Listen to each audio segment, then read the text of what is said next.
legi no andi Fulbe TV ko fo wonani meden wonni do non tawado fans club Her Excellency Sadio Mbalo Baro jogela tumilando wono wiete wala name ono yiri oto president Baro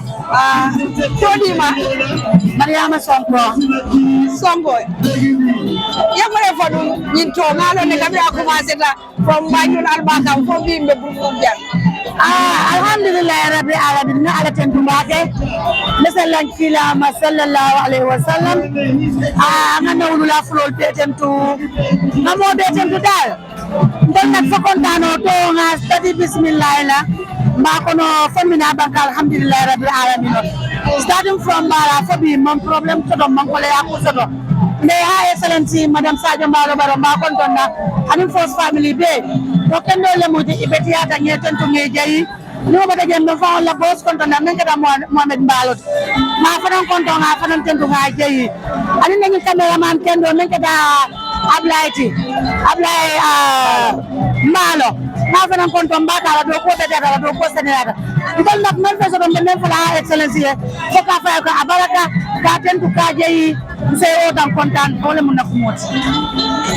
todu yaje nyaadile to anu ko akatama to nyalla president Barola development o man tara diboto alhamdulillah rabana to de tiatale nden ka jahal ka ringa to start ifrede dawo dan defon ka fa mole fajino le na ka jamba o be sunta mun ka gambian ko le president Baro kanule e president Baro kanule anu mobe yalla no ko president Baro do ko men ni banko ka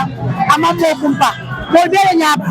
wala na say ngande be bulo du ñoblo ndere president Baro le ko ma inshallah rabbi dal ka duwa ala ma ale be ni yufdandi 2026 la election inshallah rabbi ta wala duwa si lolo wonte kura mo fanan abe lo kan ngulo ko no mashallah ka bin to tata ni tola nama lan futa gambia bla dol to ko tole moy bari futa bla dol to to na mana ni la ko kura ko sa futa no ja sa ko jiyo nana ñini ngaro ka kimale ni na dal je ka fa ne president Baro le adat o to say ngende non to lefta min la lefta jiyo la anin kura anin silo president Baro ya bere ke moli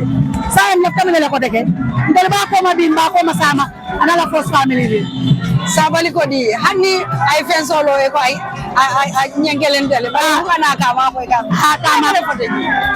ko di yalla na hala madi yalla bo nyama do mo fi wala do nyama do fa ko de yalla na gambia ja ko ti ko de nyama fo wonde bar masha Allah president Baro kay jambaro le mat ndol ba ko male bi ma ko male sama ndol kay mammo je na man kat ami inshallah mbe na ka feri lat ni mo fa wala sister dia fa me pass globo ko no ila ba kadi boja na konta fa wala sister le ma de pass globo ko no le ka fa kadi boja abada ko mo be kamale me jato dum ya konta na ni sister ne ne tra wale abana kata nyam mo ken do kata la ba lo la ba me be konta na be jayila ani foru mo be mo wara ni be foru mo ko no mo to ko ma to fo man dia bari ngal be la konta ngal be la Sonko Limbara musuɓe am ko woni madame Sonko ɓe annduɗa tawa madame Sadio Mbalo Baro fans club ina hannde o woɗi noon mo tawa e auto mo annduɗa Fulɓe TV no jonna spécial auto fi auto ɓe wonde Mouhamadou Mbalo ton e Ablaye Mbalo caméraman am o ene yettanene terawale mo annduɗa kanko toppiɗiɗi ɗon fof ɓe yejjitani noon driver men on because sa yi tan lawol ngol ɗo ɗaati ko driver am ara on jarama ko jokkoɗo men Fulɓe TV komi musidɗo mon kadi jettu jara